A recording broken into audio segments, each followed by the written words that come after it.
Hello everyone, this is my presentation about the Botanical Garden in New York and a little bit of the history. So, the full name of the Botanical Garden is called Elgin Botanic Garden and it was created by Dr. David Kozak in 1801.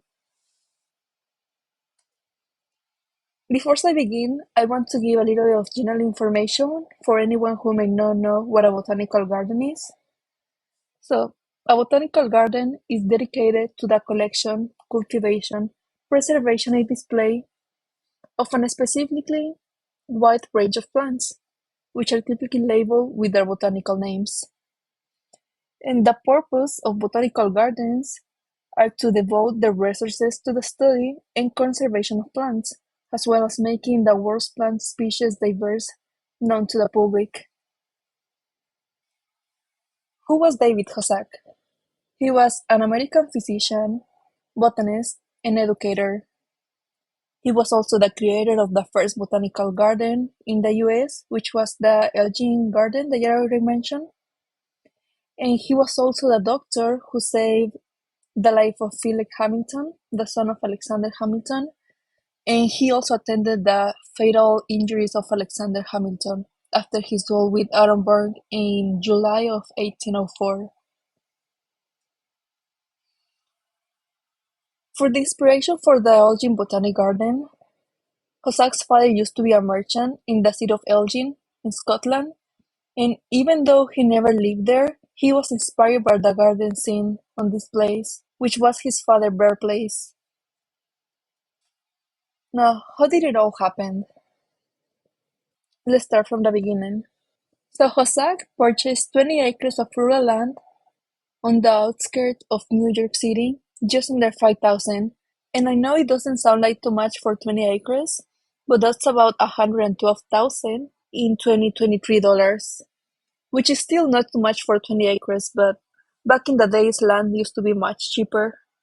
In one of the readings that I found, it says that the entire property, and I quote, was intended by Professor Hossack for a botanical garden, the prime object of which was to be the collection and cultivation of native plants on this county, meaning New York, especially such as possess medical properties or otherwise useful.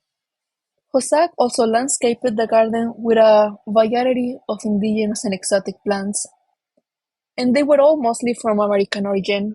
Later on, in 1805, after Hossack had spent 75,000 on the effort, the garden was home over 1,500 species of plants all over the world, including some rare specimens that contributed to Thomas Jefferson. In 1810, he could no longer afford keeping the garden, and the state of New York purchased the Elgin from Hossack for much lower sum than Hossack paid for the property. He initially wanted to sell the garden for 100,000.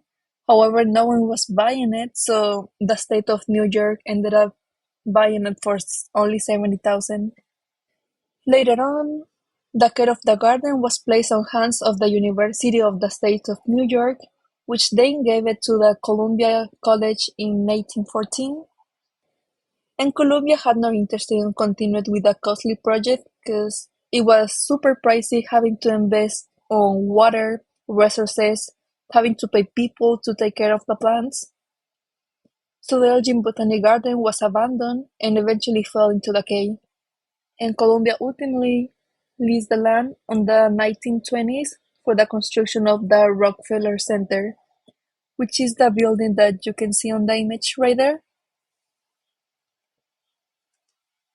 And this is basically all we have left of the garden now. This garden is found on the roof of the Rocket Center, and even though it's technically not part of what it used to be the garden, it is still on the same place where the garden used to be. As for the legacy of the history, I would like us to reflect on why we lost the garden and how new technologies in human development affect nature and history, and how we can immortalize history through writing and evidence, like with the Elgin Garden. Here are some of the references in case any of you want to look more deep into the information about the specific plants that were in the garden. or how did all happen, everything is there. So you can take a look, take a picture, or just write the references and look at them later on if you want to. And that was all. Thank you.